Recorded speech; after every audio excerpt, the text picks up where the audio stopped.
No Americans are made safer by us being there or not being there. It's very clear the impetus for this war is for the nation of Israel. There was definitely a little bit of a culture shock coming here. A very, very different culture than I think we're led to believe with Yeah. popular United States sentiment.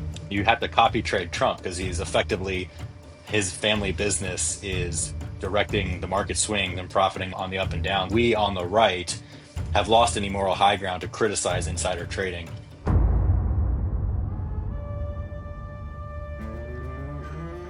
All right. Hey, welcome back to your Remnant Finance. I've got a special guest here. You might recognize this guy, but maybe not with the beard.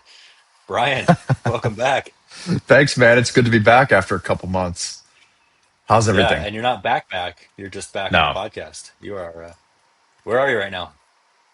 I'm sitting in a hotel room in southern Israel. So All right. still living the flying life. Yeah, you were gonna go to, was it Jordan? That was initially the Yeah, plan, right? And you're gonna be in basically a hut. yeah, originally it was going to be pretty awful where they were going to send us, but the airport didn't work out. Couldn't house our type of aircraft, so we ended up on the other side of the fence. Pretty interesting place to say the least. Yeah, sounds like it. You've got some stories. Yeah, yeah, it's wild. I'll tell you what, it's like there was definitely a little bit of a culture shock coming here. Different, a very, very different culture than I think we're led to believe with Yeah, popular United States sentiment. I'll say that.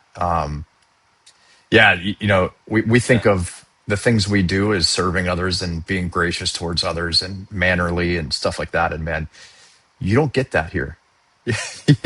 yeah. From the population that it's actually something like they consider, like for Americans, they've got a word for it called being a friar, and it's like being a pushover, being somebody that Being a does show that friar. friar. Yeah, like like I think it's spelled Freier. I don't know if that's right. I Okay. can't remember. But yeah, so that's a term they use for people that would be sort of like a pushover or somebody that they could overcharge for something or somebody that does show grace and doesn't just think of themselves. So even imagine walking down a sidewalk, like if I just give way, I'm a friar. Like I was a pushover. They were able to walk right through without having to adjust their body posture. So you have to like adapt to that as an American and stiffen your shoulder, and it's just, and it's funny. So you'll pass people who live here, and it's like there's no movement until you're about to collide, and then there will just be just enough give. And it was like only because you also had no give. So there's no manners That's whatsoever. Like I actually stood in line to buy something in a store, and somebody walked in like there were three of us in line. Somebody walked in from the other side, just put their stuff in front of everybody else on the counter and got rang out. Like we would never do that in America. yeah. It's Like it's it's super. it's all about me. It's all about me. Like I'm chosen. It's a Yeah. crazy, Well, crazy, crazy, I think they are. interesting. Yeah, it's a crazy, interesting place to live. They're not like I don't. There's no fear. I don't ever feel like somebody's going to be violent. It's nothing like that. Like not necessarily bad, but just it's a little bit of a culture shock. Let's put it that way. Maybe someday in the Yeah. future I can say more. Yeah. When you're not.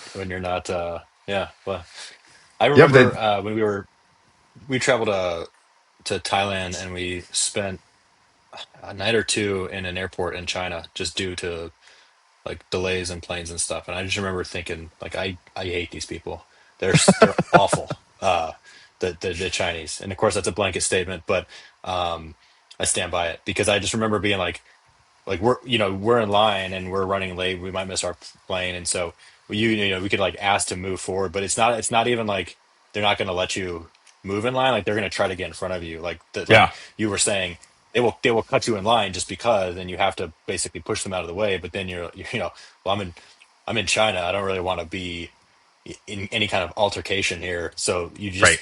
they'll just try to body you out of the way. And I do remember having to just be like, all right, I'm gonna box out here, and I'm bigger than all of you. I'm bigger than, everybody but Yao Ming. Like I'm bigger than all of you, and if we need to throw bows to just stay in line, which is absurd, like I just hate that culture. So it Yeah. sounds kind of similar over there. Well, yeah, man. I think about that. Like my basketball coach taught me that skill for a reason, and it wasn't just for on the court. Like every once in a while, you got to throw a hip out, Yeah, just get in front of people. Yeah, interesting. I mean, even So standing like in line for coffee, I experienced this, and there's like a touch screen place to order, which is nice. And if you're not nuts to butts with the person in front of you, like if you leave a gap, that's room for them to fill it in line and get closer to the front. You're literally just leaving them more room to get in front of you. So you actually have to like step up on what? people and not leave enough space for them to cut you. It's like crazy, dude. And I mean, you're Wow. like when we first got here, where we were staying, there was like a breakfast thing, and you're at like this buffet type thing, and people would just like reach past you, and it's wild. Like one guy even said to one of my friends, like he was just like he's like, oh, I've been to New York a lot. He's like, nobody would ever do that in New York to you, would you? You'd get beat up. And like Yeah. knowingly doing that, like recognizing like, oh, these Americans are just not used to this, and like he acknowledged it, like, oh yeah, like you could never get away with that. Where I would never do this in New York, so they even know, Is it just doing it to you, or is it like doing it? Everyone just anybody does it for. anybody that will let them. So you always have to be Okay. like very strong in your space, and they're very very direct. Everything's extremely direct. Yeah. Yeah. Like, I was even told like Interesting. you can ask anything, like culturally, like there are no personal boundaries. Like they would meet you and 2 minutes later say, how much money do you make? Or like in our Yeah. culture, we'd be like, whoa, dude, kind of jumping in. Like, okay. I mean, and then, but I actually kind of respect that because by their culture, if you don't want to answer it, you just say, I'm not telling you that. It's Yeah. very like to the point and There's blunt. no. Yeah. Interesting. So like the concept of like politeness, rudeness, respect, it's just like a totally different spectrum Totally over different there, I vibe. guess. It's a different spectrum. That's a Interesting. good way to put it. Yeah. Yeah. It's a Interesting. wild Okay. place to be, Well, man. I'm sure it'll be nice to come back to polite people in the U.S. I can't wait. Which is funny. Like you being in the Northeast, it's like that's our rude people. It's like people in the Northeast. But that's just a totally different scale there. Oh yeah, Um, I remember when I first joined the military because we're like the most western point of being in Pittsburgh, being from Pittsburgh, of like what's still kind of considered the Northeast, because right across the border in Ohio it starts to be considered Midwest, right? So we're like on the edge yeah, of that. So you got like Pittsburgh's. I think we're a much lighter version of like Philly, New York, and Boston. How they're like they've got the rudeness, the shortness, the quickness, busting balls yeah, real hard. And Pittsburgh has some of that sentiment, not quite as hard. But I remember like when I joined the military in the beginning, and I'm around people from all over the country, and like offending people because I'm busting their balls because I like them. right, You know what I mean? Like that was right, just like the normal way of living. It was being a little bit rude, a little bit harsh, a little bit ball busty. But that was like that's just what we all did. I didn't know that was weird. And like you yeah, come over here, and I mean I don't see the ball busting here because well, I don't speak Hebrew. Everybody here speaks English, but it's usually just for business purposes when I'm talking to them, like in a store or something like that, or asking questions. But yeah, like I see myself as the mannerly person. Whereas, like, yeah. if I hang out with someone from Minnesota, I'm the dude with no manners. It's a huge Yeah. spectrum, and it's far Interesting. beyond the Northeast. Yeah. Well, so you're over there for a while, longer than we initially thought, right? Yep, unfortunately. Man.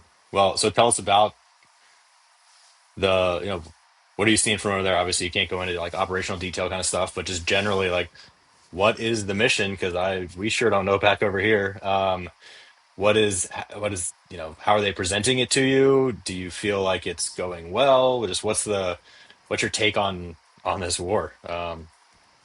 Yeah, well, I'll say that if you scour open source Twix, Twitter X, you will you will have a pretty good idea what's happening here because you're getting both sides of it. It's pretty wild. Like the open source information is pretty good, Yeah, and the critics of the open source information are just as good as the people trying to defend it. You know, like they're the art. Neither one of Right. those arguments holds any water necessarily. There, I don't know. I still don't know what the objectives are beyond what Trump says publicly every day.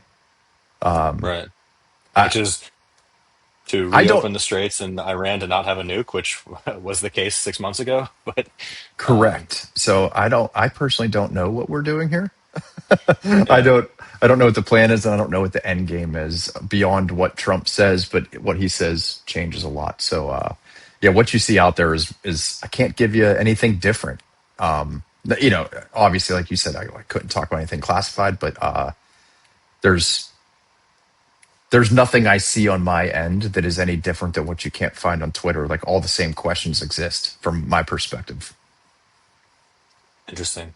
Yeah, because you see the news, it just seems like or the headlines, it's like, okay, we're in talks, and I think we're close to a peace deal, or we're close to a settlement. There's a ceasefire, and then we break that, or not us, Israel breaks that, and then Iran's like, yeah, we were never in talks. Like we're not actually doing a ceasefire. It seems like we have our headlines here to kind of keep the markets calm and try to keep the lid from blowing off of the economy here. And definitely, there's a lot of I'll say we've lost the ability to criticize Hunter Biden, Nancy Pelosi for insider trading, because the White House right now, that Trump's family is making a mint off of just headline swings, and it's pretty discouraging to see that. Like I thought that there was general widespread accepted critique of the fact that Nancy Pelosi will trade stock positions based on policy she's influencing. I think that's wrong. But Oh, it is wrong. I you know it is wrong, but we can't. We on the right have to equally criticize the fact that they're trading oils futures. They're just slinging them up and down based on headlines. It's very clear, and I think we got a taste of that a year ago when it was like, "This is a good time to buy the market." Like Trump tweeting that, and then the next day, based on some headline news, it just shoots up. It's like you have to. All right, basically at this point, you have to copy trade Trump because he's effectively his family business is directing the market swings and profiting up on the up and down. So it's like you got to just kind of get in, I guess, and follow it. But we certainly have lost any kind of. I say we, like I don't consider myself a part of the Republican Party, whatever that disaster is right now. But like just So bad. like generally speaking, we on the right have lost any moral high ground to criticize insider trading.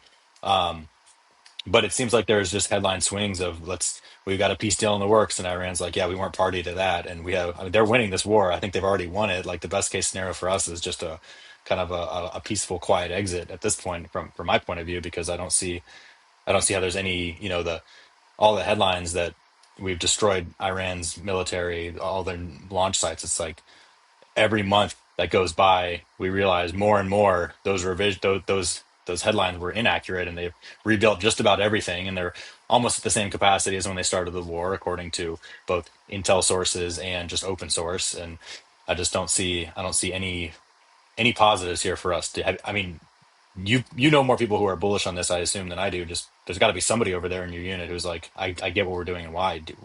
What are they saying? I don't know. I don't know that that's the. Nobody's is anybody bullish on this? I mean, I think there's some people that are just so ate up, but you really run the gamut of. I really don't think you know. I would say the the the pointy nose people are excited because it's probably fun. I don't think anybody really A is. lot of ordnance. Yeah, yeah. I don't know. Like I don't feel like the sentiment is that strong in favor, and I don't know anybody who is bullish on it. There are definitely some, but I don't talk to them, so I don't know. You know, that's the weird thing. You Yeah. know, like when you're when you're crew, you kind of you have a little bubble because you're out flying. You go back. You're going to crew rest. You don't necessarily talk to a lot of the folks in doing other parts of the operation. So hard for me to say, but yeah, I don't know. Yeah. And man, and Interesting. it's crazy what the trading stuff is. I was just reading the headlines that something passed that nobody in the Trump family can be audited now. Is that, do you know much on that? No, I've not seen that. That's new enough that it's not come across my radar. Yeah, and what's wild is like Uh, and I also talking about the insider trading. Didn't you find it interesting that that special operator from the Maduro operation, who was betting on Polymarket, was arrested, yeah, and that's so that's an it's like, interesting one because there's no such thing as insider, and that's something that is discussed regularly. Like there's insider trading, and that's regulated, and that's a specific thing. But betting on an event on a prediction site that's not yet regulated. So there is technically no, from what I understand, there is no reason why the the CEO of Tether can't make a bet on a prediction site and then make an announcement that changes. Like that's kind of the Wild West right now. So in a sense, like that element of it, there is no regulation on insider trading as far as prediction markets go. I don't think there is. I could be wrong on that, but all the discussion I've heard, it's like, well, how do we prevent someone from doing what they can't do with their stock as a CEO, for instance? You can't do it with your stock, but you can do it in a prediction market because that's not regulated to the same degree. They're going to have to regulate yeah, that, I think. But it's interesting and it's frustrating to see that there there was the special ops guy and there's also the Navy was a growler guy, but like a Navy 04, I think. But two guys that are going to be arrested and charged for something that Trump's family is doing aggressively. right. That's the We problem. have long criticized Hunter Biden and Nancy Pelosi for doing. Um, you know, like Ro Khanna, all these guys with enormous stock portfolios that are in Congress that are just that clearly insider trading, and they do it through a blind trust or something like that. But we know it's happening, and there's Yeah, that resistance eye patch to McCain. nobody in Congress can trade. Yeah, like they're all doing it, so we get that. But at the same time, like you're going to arrest guys that did it in the current legal format. Now, there's probably some classified element of it, I I, guess, there but probably is, but it's interesting that they put their money on an operation that they do have inside information on. Operation is right. conducted successfully, for what the objectives of that operation were, and they get taken down later on for it when there was zero implication to the operation itself. Right. It's such a weird thing, rules for the, I guess, the peasants can't profit. It's frustrating. It's just frustrating seeing it coming from quote our side because I want to support. Like I want to. We had our discussion early on in the podcast about voting or not voting, and I fall on the side of not participating in presidential elections because I don't think that office is intent or able to serve American interests. I think that's to me that's vindicated now, but I think that I agree. I it's regret like casting that vote. yeah, I mean, I thought in the first 3 months I was like, maybe I was wrong because this is some great things that are being promised here, and I'm actually like, Yeah, if this all comes to fruition, then I'll say I was wrong on that, and these are actually good for the American people. But none of that came to pass. I don't think there's been a few headline, hang your head hat on a few headline hits. Migration has been down for sure. I think they got rid of USAID. I'm sure that'll come back, but I think that apart from a couple of things in the win column that I would objectively, yeah, this is a good policy change here. Um, a lot of them, the main stuff that I would say is the most important, i.e., not starting foreign wars, yeah, number one. has been pretty disappointing because I feel like it's been um, I don't know what the solution is, but I mean I'm not I'm very big on local. I'm very big on your community being involved in politics at that level. I think that a lot of these systems that we kind of idolize or lionize work at a smaller community level. They don't work at a 330 plus million plus plus another 80 million illegals. Like it just doesn't work. Having a welfare system for a nation this large doesn't work. No, Having a federal government for a nation this large doesn't work. I think it needs to go back to the states. And so I'm big on state level. I'm even less into federal elections now, especially after seeing what happened to Massie. And so I was just going to say, I'm and very truthfully, on the federal side, I was going to bring that up. It's like that is technically a local election. It's a right. relatively small district. I know it's not like your local town or borough or whatever, but it's still local in the fact that, like, what did Massey have? Was there what's the representation in his district? It's relatively small compared to anything else, to most congressmen, is what I'll say. I can't remember what the number of Yeah. electors there are, but it's or the number of citizens in that area are. But even that is a complete fallacy. Right. There's no Like reason what that the most expensive congressional election in history, or the was in Kentucky? most expensive primary, was in Kentucky. There's no reason. Like that Yeah, alone should tell you that this is not about protecting American interests. And so that was very discouraging. And I think that Fox Day's prediction of dissolution of the union by 2033 is not far off. But we'll see. 7 years. Yeah. Well, okay. So from your perspective, we're not really seeing the fruits of this, but maybe there is something. You mentioned you didn't mention it here, but we were talking about the retention crisis. What do you think is going to happen there, and what even if from the operational side, all right, maybe we don't see what the point of this is, what do you think the impact is going to be to the military? Because we had in our you and me with Remnant Finance, it was like, you know, you have this trump card of if you don't want to go on a deployment, you're over 20 years, you don't need to stay in, you know, it's good, you like the flying, I'll do this as long as it's fun, but I can retire at any point and just to be done with the guard, right? You have that trump card in your pocket, but this is the situation where you get activated to mobilized to active duty. Like that's a whole different can of worms here. And so you know, that wasn't on the bingo card for 2026 or ever, that you would be actively deployed to a war zone. And so that throws a wrench in things for our business. But what does it change for you from the perspective of, you know, when you get back home, are you going to stay in the guard? What do you think other people are going to do? Well, I mean, you look at the fact of what the Guard and the reserves, the National Guard in general, and what the reserves are. It's right there in the name. The National Guard was intended to be a home front warrior, nothing more. You know, Yeah. or used in dire situations as a secondary reserve force. The reserves themselves were there for the backup to what our active duty standing military was supposed to be. You know, it was always pitched, and they still pitch it. It's funny how the recruiters lie. You know, 1 week in a month, 2 weeks a year, and I don't know Yeah. anybody that has done that for years and years and years. But so if you look at like the aircrew side of this, anybody with any number of experience, any years of experience, especially with the hiring boom that just happened in the airline industry, every single one of them is taking a financial hit to do this. So, Yeah. but that doesn't just apply there. Like almost everybody I talk to is either looking at the end of the tunnel.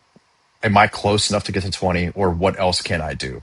You know, there's going to be a severe retention crisis here because they took people who went on the Midnight Hammer mission last year, deployed them for months and months and months. They're supposed to have what's called dwell, so a certain period of time that they could be off, and that was waived, and they were picked up and sent here.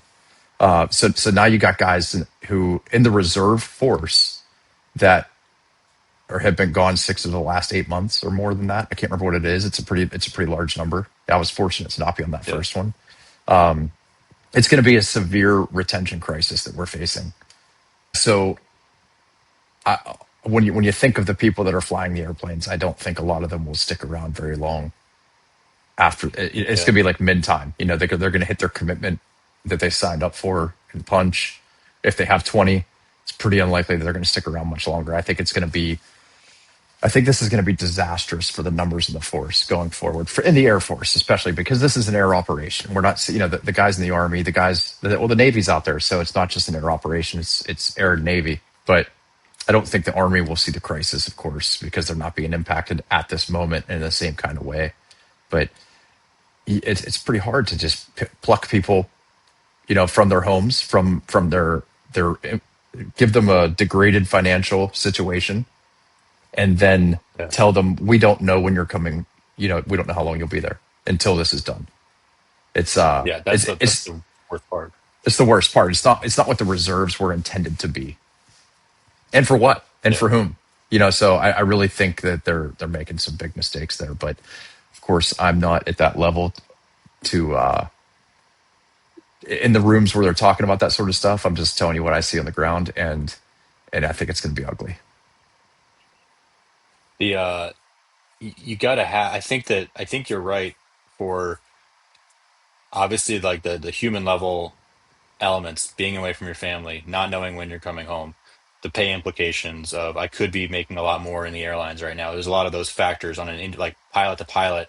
They're going to be having these individual um, concerns or just you know hesitations about staying in, and also just collectively, it's like we don't have a stake in this war, like as a population, and that's something, they got a lot of mileage out of 9/11. They got 20 years of mileage out of 9/11, where there's an emotional investment. How many of us like believed what we were told about it and I signed joined up because of because that. of it? That's the reason I Right. signed up. I signed up in 2002 and Yeah. during my third year of college. Like I signed up before the second semester ended to leave after that. I just wanted to finish the year, but it was because of Yeah. 9/11 I signed up. Yeah. Yeah, they got a ton of mileage. They got 2 decades of war out of that. Um, and so like they don't have that same. There's no emotional trigger here because Iran has not attacked us. There's no indication that they will attack us. We don't have any, like, no Americans are made safer by us being there or not being there. It's like it's very clear the impetus for this war is for the nation of Israel. Like they at first it was you can't, don't you dare say that. And then since then, the Pentagon itself has said we are doing this at the request and for the protection of Israel. It's like they're just saying it. They don't, because there's no other explanation for this other than this is directly for the benefit of another country. And so like that doesn't resonate to, I mean, it resonates with some people, but less and less people now. But the idea of like, we got to protect our homeland, like we got to go and do this. You're not going to have that swell of people wanting to get in to fight a war for another nation against a nation that poses no threat to them. And I just always think about like when we're training for my aircraft, we're training on Hellfire missiles and stuff, and like, when you do the in the simulator, it's always against, the bad guys, always the Iranian bog hammers. And I'm thinking about it. Well, the reason we're attacking these little Iranian ships is because they're going to attack our ships. And I'm like, okay, well, our ships are in there waters, and so I guess I get that. But I'm like, we have this idea put into us from the very beginning of the military that the big enemies, Iran is one of them. And I'm kind of like, well, why? Like, what do I what does my life, who in America's life changes because of the leadership of Iran? It just doesn't. And I just think that there's going to be the opposite effect of like inverse 9/11, because I think that I don't believe what we were told about 9/11, but it's obvious that that was a big swell of, sentiment across the country that swelled the armed forces. This is going to be the opposite. This is going to drain the armed forces. This is why would you stay I in? think so. And I think when you look through social media and stuff like that, and get the sentiment of the population, like the young people do not stand for this. We are a different generation. Like my generation, I guess I'm the very beginning of millennials, Gen X. It was a very different sentiment, and I think it's good that the young people, Gen Z, what's going to become Gen A, they are not in favor. They're not. This does not make them feel patriotic. This does not give them the desire to stand up and join. Like, so I Right. don't think this is just going to be a retention crisis. I think this is going to be a numbers crisis across the board, even as far as getting people to enlist. Yeah. Because they're more, the conventional news is dead. Like no one's watching the news that's Yeah, not, in a retirement home or an that's airport not lounge. over Like 50. that, Yeah, yeah, that model is totally done. And so, you don't get like a level up in your campaigns just because it's headlines on MSNBC. Like the younger generations say, prove it to me. Like you need to show me receipts. Why does this matter? And I think that's a good thing because you're getting more exposed to information and you're able to question these things. And so I agree. I think this is going to be disastrous for our standing in the world. It's shown the world how to beat the aircraft carrier model. The carrier model has been the pinnacle of our diplomacy for in the post World War II era. The fact that we can get a carrier off your shores, we have jets that can reach out and hurt you that way. Like that model has been the deciding edge for us for 50 plus years.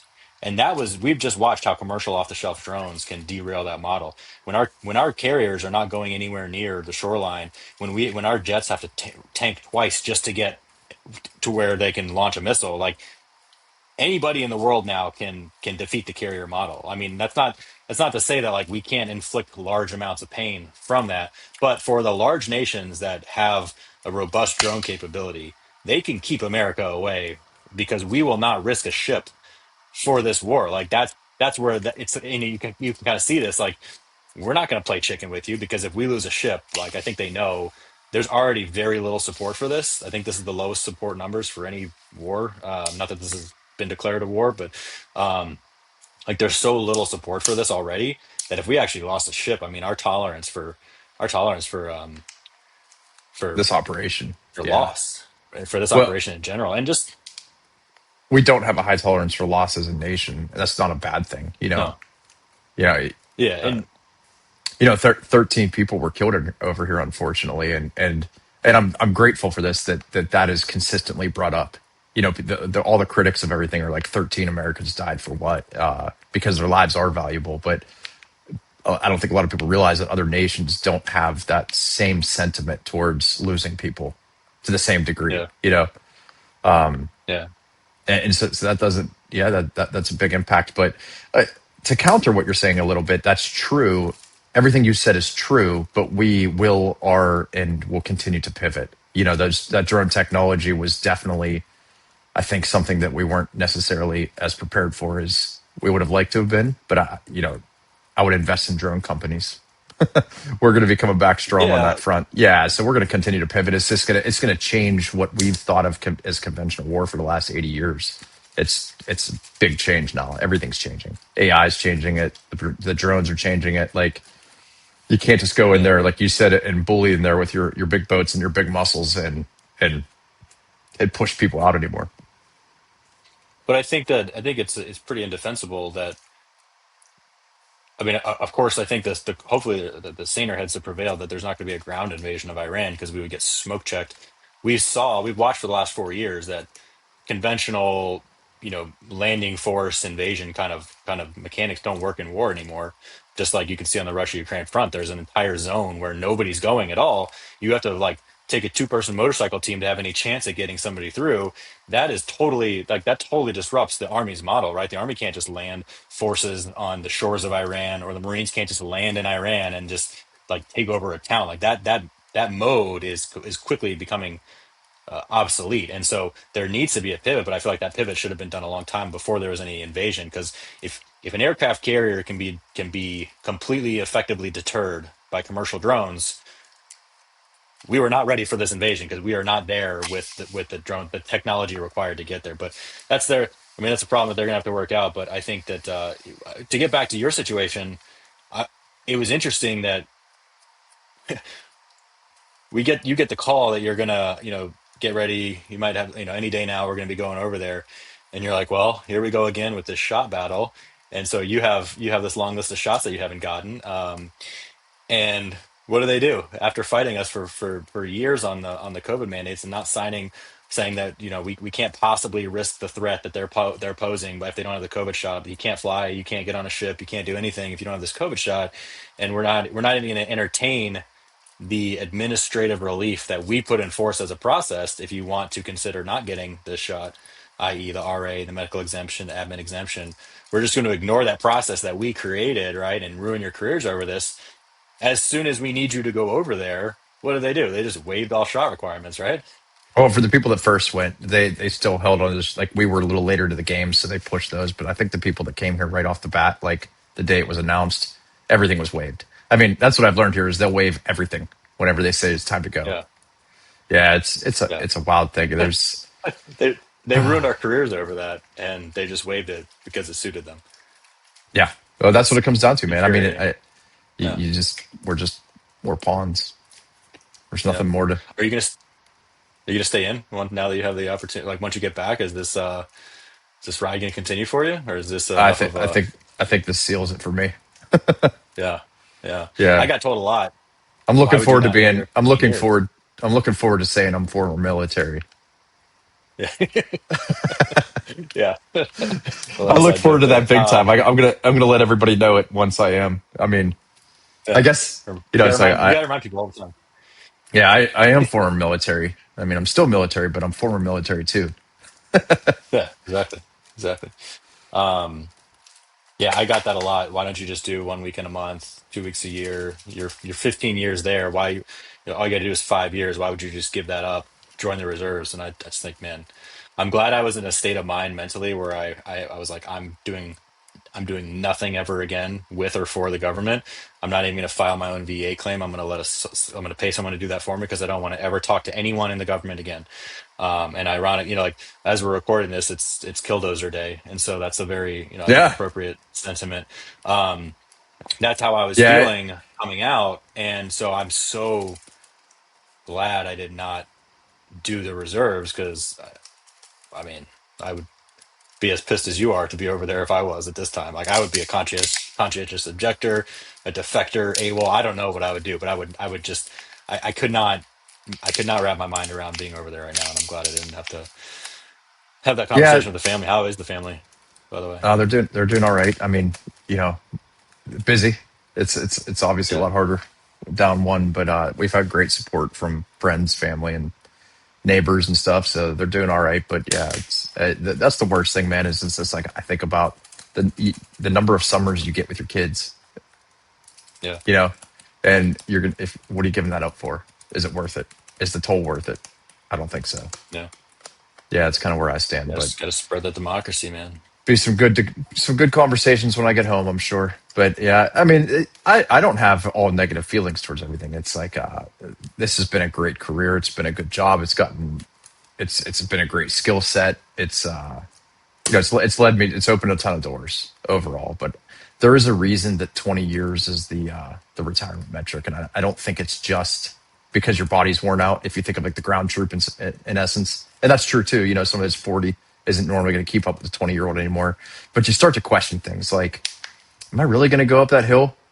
Is that worth it? Yeah, You yeah, know, or the people that are making decisions, making them in our best interest. The more you mature, the more you ask those questions. And I think they were pretty smart in letting people go at 20 years because the older you get, the less you put up with bullshit, right? yeah. So yeah, it's smart of them to let you go at that point, but it's also smart of them to have that carrot in place. Because I do remember looking around any ship I've ever been on and be like, there would be no surface navy if there wasn't a 20-year pension because those people like they're so disgruntled, they hate life so much. Like nobody Is, would be sticking around past their initial commitment if they didn't have that carrot in place. is that disclosed? With that, Is that like is that their career field? Yes, the surface warfare officers and the folks that work in that yeah, range. Is that okay? well, yeah, yeah, yeah, Yeah, I don't know a yeah. lot They're about just it. miserable. Yeah, terrible job. Yeah, I mean, from my perspective, as like only being on a ship as a pilot, it's.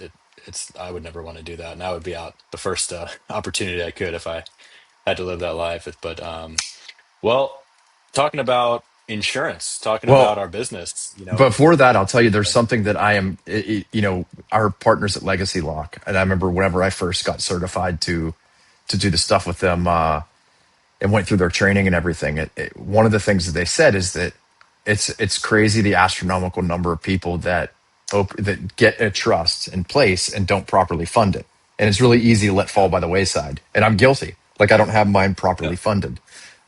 And then when something like this happens, and now I can't get it funded properly, yeah, big implication there. So this is really for the people that are listening. Like that was always something like I'll get to on Friday, and then Friday gets busy, and you're going to do the paperwork, and it's like it pushes to next week, and you got to get that done because you don't know what life's going to bring, and especially obviously death is the big one that would bring a big problem with that. But even being here and thinking about the fact that on our side of this operation, it's probably the first time. It is the first time in my career that I've deployed without like true 100% air superiority, meaning like this is the riskiest flying I've ever done.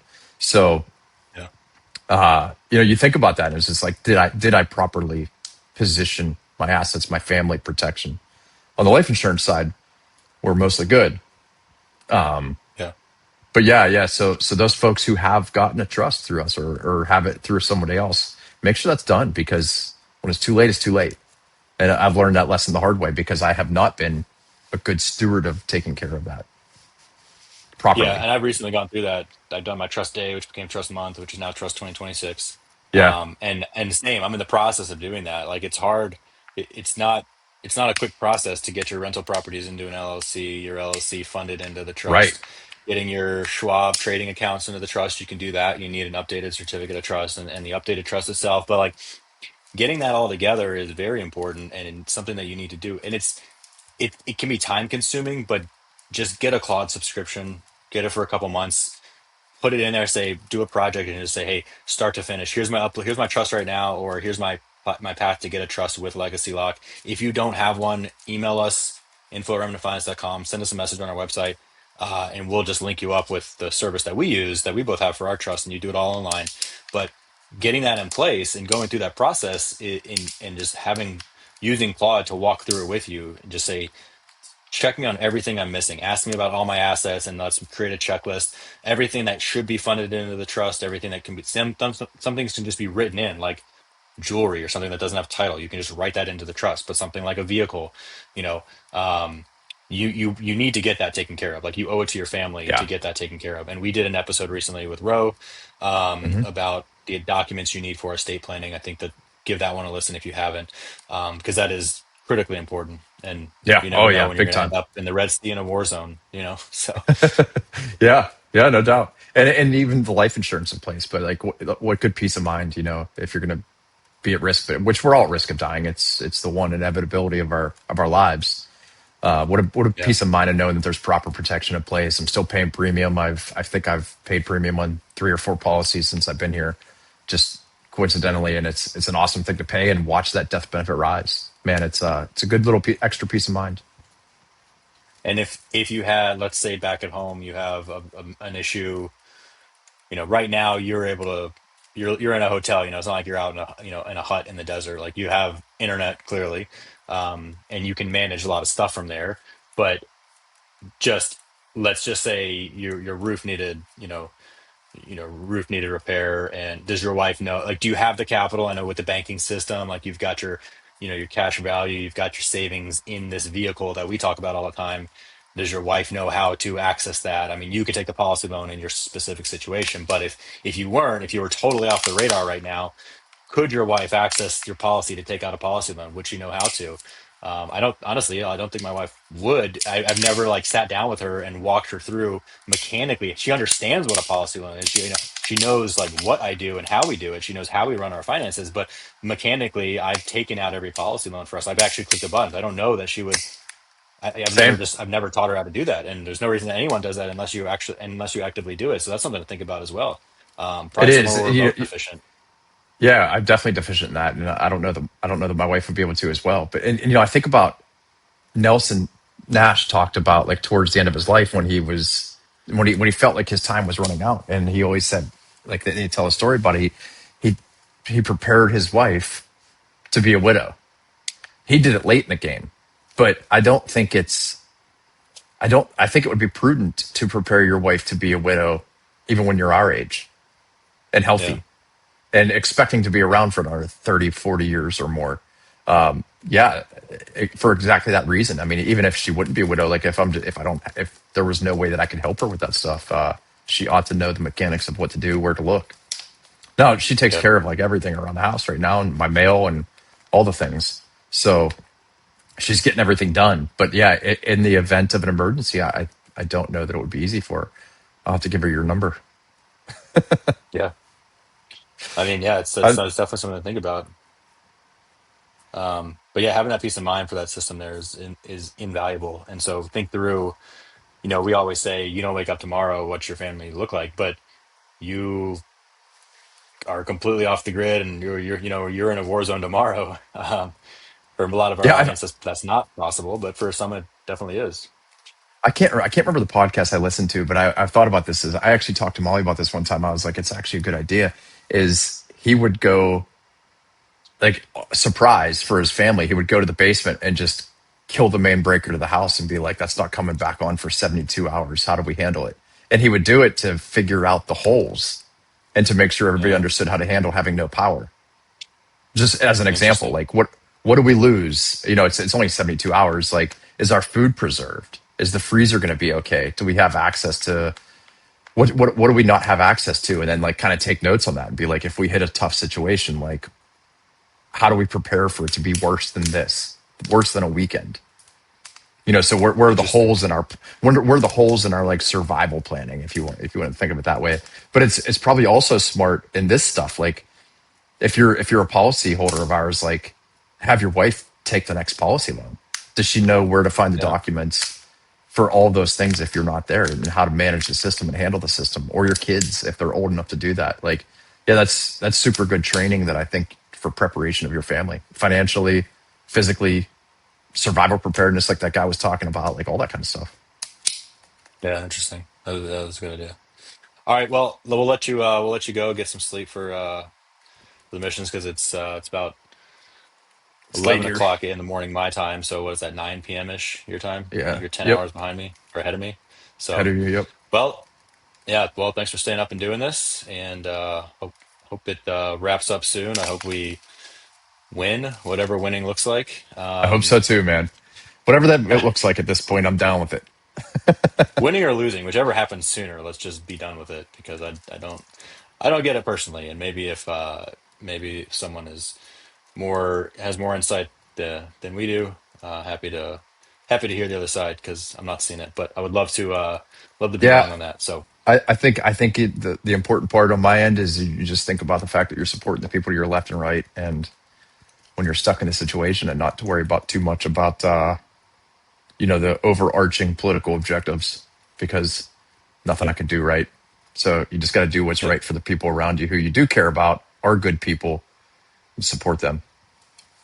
yep, yep. All right, man. Well, we'll wrap it up there. It was good having you back on. Yeah, it was good to See if record. maybe we'll be able to kind of work these in more frequently. But We'll see what happens here. yeah. Depends. All righty. Well, stay safe, and we'll check in again with you soon. All right, brother. Talk to you soon. All right. Cheers. Thanks for listening to Remnant Finance. If you found any value at all in this episode, please subscribe, leave a review, and share it with a friend. Remember, true financial freedom comes from taking control of your personal economy and breaking free from the status quo. So stop being a passenger in your family's financial future. Boldly take back control of your wealth. Until next time, This is Brian and Hans signing off.